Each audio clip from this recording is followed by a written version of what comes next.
Macquarie, AIMS, New Delhi, and University of Colombo. Okay, it's 4 different countries, am I right? We'll give the judges a few minutes. It's fine. Yep, okay. So you ready, Shizo? Your question is, what controls the opening or closing of cation channels at the odorant receptors? The smell, odorant receptors. CAMP. Correct.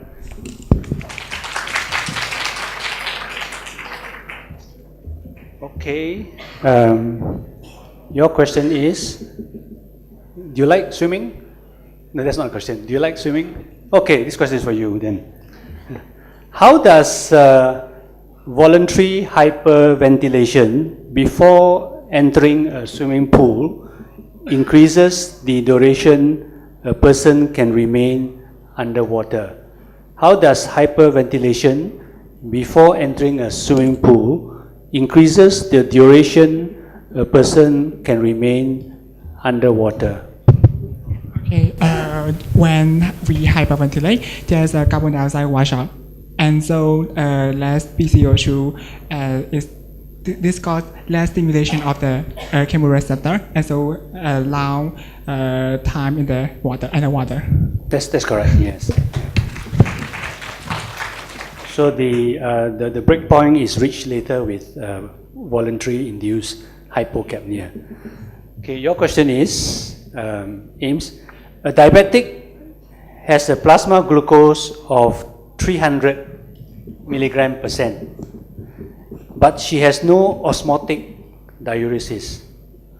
What is the explanation? A diabetic has a plasma glucose of 300 milligram %, but she has no osmotic diuresis. What is the explanation? Transport maximum of glucose is more than this, so even if this much glucose is filtered, all will be reabsorbed. So Say that again slowly. transport maximum of glucose is more than this value, so even if all this glucose is filtered, this concentration will filter more glucose, but all will be reabsorbed, so it will not create osmotic osmotic. Why is the transport maximum still higher than the? Why is the transport maximum still higher than the filtered glucose? Because it's 300 milligram %. So why is the transport maximum still higher than the filtered glucose? Okay, but even if the transport maximum is a bit lower than this, but the increase in osmolar particles due to glucose, that will be very less, that can be compensated by increased reabsorption of other ions like sodium, so that the net osmotic particles will remain same in the tubular fluid, and so the proportionate water will remain the same, so it will not cause diuresis. Answer is wrong. Yes. This patient probably is in a late stage of diabetes that causes the transport maximum to increase. Answer is still wrong. Yeah. It is a chronic diabetes probably, and it's because of changes in the kidney that reduces the GFR. So if the GFR is reduced, although the sugar level is high, the filtered load never exceeds the TMG. Okay? Yeah. 4th question to you. Okay. Yeah. State how gastrin indirectly stimulates acid secretion from the parietal cell. State how gastrin indirectly stimulates acid secretion from the parietal cell. Gastrin also acts on enterochromaffin-like cells, and from that it secretes histamine, which then acts on the parietal cells, and that causes the increase of H+ secretion. That's correct. Yeah. Okay, next cycle of 4 questions. Right. From Shizo. Check the bells here. That's good, yeah. Okay, here again, we want you to tell us for these two things whether there's any change, increase, decrease, or no change. Okay, that's fine. So in primary hyperparathyroidism, compared to normal, state the change to the reabsorption of calcium, and 2, to the excreted calcium. In primary hyperparathyroidism, compared to normal, state the change to the reabsorption of calcium, and 2, the excreted calcium. Both increase. Both increase is correct, yeah.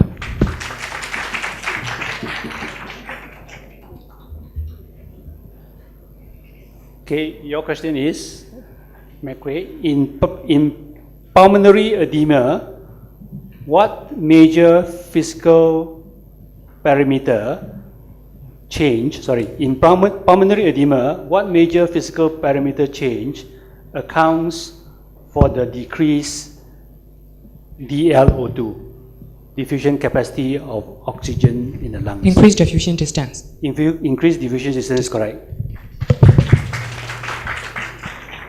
Okay, AIMS, besides its U-shaped structure, state 2 other characteristics of the peritubular capillary in the renal medulla that enables it to maintain the hyperosmotic interstitium.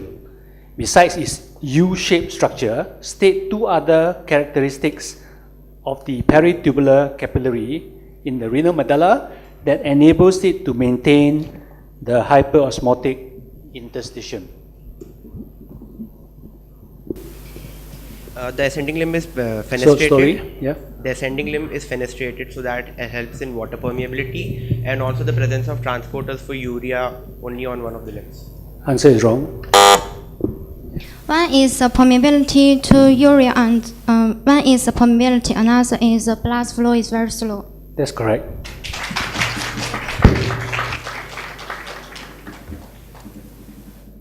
Fourth question, the 2 parts here. In a laboratory muscle physiology experiment, state the expected observation of applying adrenaline to 1 rabbit intestinal muscle and 2 to the frog leg muscle. Okay. In a laboratory muscle physiology experiment, state the expected observation of applying adrenaline to 1 rabbit intestinal muscle and 2 frog leg muscle.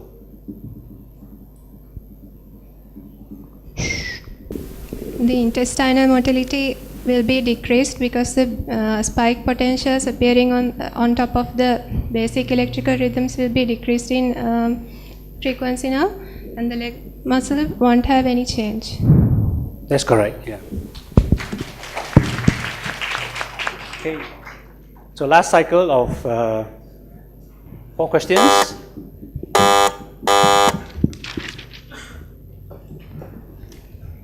Okay, your question is, on a normal diet, state the secondary active luminal membrane transporter that is involved to reabsorb most of the filtered bicarbonate. On a normal diet, state the secondary active luminal membrane transporter that is involved to reabsorb most of the filtered bicarbonate.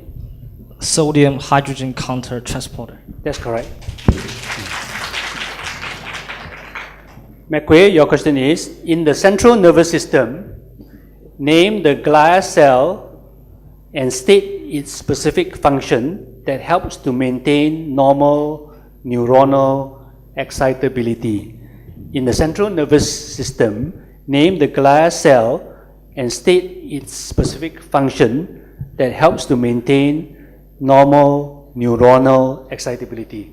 The glia cell is astrocytes and it maintains the normal potassium concentration in the CSF. How does it do that? Oh, sorry. It's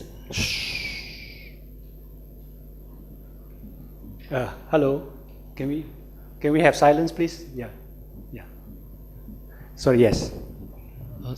It maintains normal potassium concentration in the CSF. How does it do it? How does it act as a blood-brain barrier?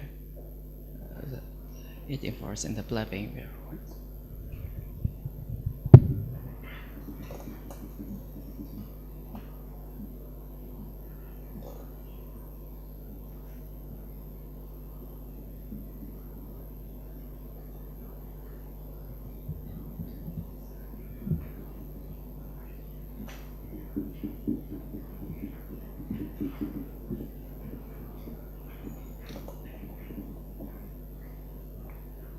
Okay, your answer is wrong.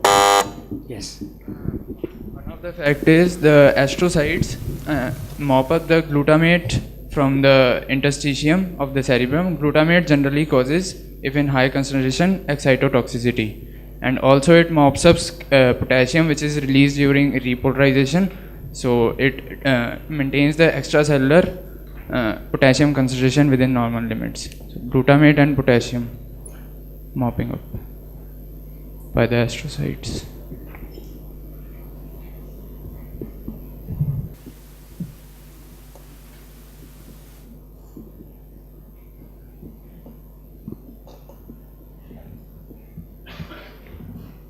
Okay, the judges want to know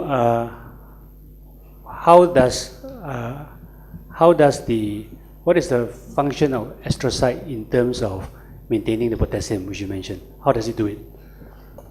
During the excitation of No, the just say, don't go to, how does the astrocyte maintain potassium concentration? it decreases the potassium in the interstitium How does it do it? by active pumping into it. Yes, that's correct, yeah. There's uptake of potassium that is released from the neuronal activity. Okay, your question, I think, yes. Okay, two questions, two answers here. State what determines, one, the loudness, and then two, the pitch of a sound. State what determines, one, the loudness, and two, the pitch of a sound. The loudness is determined by the frequency of the action potentials, and the pitch of the sound is determined by the specific place of the basal membrane which vibrates the most as per the fundamental frequency at that place. Answer is wrong. The loudness is determined by the amplitude of the action potential. The pitch is determined by the frequency. That's correct, yeah. Hold on. Say the answer again. Can you repeat the answer again? Loudness by the amplitude and pitch by the frequency. Amplitude of what? Yeah. Amplitude of? Amplitude of the action potential. Answer is wrong. Yeah. Okay, the loudness is by the amplitude of the sound waves. Amplitude of action potential does not change. It's all or none. Okay? And the pitch is by the frequency of the sound wave. Yeah. Yeah, you reverse the answer, yeah. Your answer was a reverse. No, sir, I thought you were talking about the mechanism of transduction. No, but your first answer was really wrong. The loudness was determined by the frequency. Yeah. Sir, Yeah. no, frequency of action potential, that's what I said. And then frequency by the location on the base. Yeah, anyway, the judges have all, yeah. Yeah. Frequency of action potentials. No, I think the reason for positioning the judge's chair here is so that the sound waves can travel better too. So I think we all heard the same thing. Yeah, I'm so sorry. Yeah. Okay. Yeah. Okay. Last question in this session. Is it? Yeah. Okay. Your question is: a solution mixture contains 150 millimole per liter of sodium chloride and 100 millimole per liter of mannitol. Two things here: state the osmolarity, and two, state the tonicity of this solution. I repeat, a solution mixture contains 150 millimole per liter of sodium chloride and 100 millimole per liter of mannitol. State the osmolarity of this solution, and 2, state the tonicity of this solution. Osmolarity is 400 millimole per liter, and the tonicity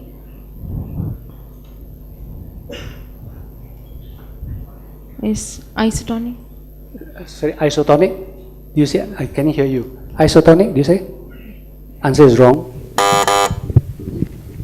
The osmolarity is 400 millimole per liter and the solution is isotonic. The tonicity is? Tonicity is isotonic. Answer is wrong. That was the same answer she gave. Yeah. Yeah, it's hypertonic. Yeah, because mannitol is non-penetrating. Yeah. Osmolarity is correct. Yeah, it's hypertonic. Yeah. Okay. So the winner of this team is Shizuo Medical University, and we'll wait for the other results.